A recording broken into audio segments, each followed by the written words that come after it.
بسم اللہ الرحمن الرحیم۔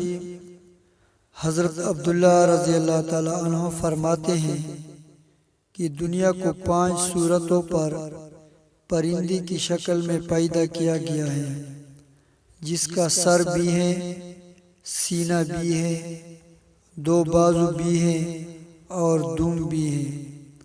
پس سر تو مکہ، مدینہ اور یمن ہے، اور سینہ مصر اور شام ہے، اور دایاں بازو عراق ہے، اور عراق کے پیچھے ایک قوم ہے جس کو واق کہا گیا ہے، اور واق کے پیچھے ایک قوم ہے جس کا نام قواق ہے۔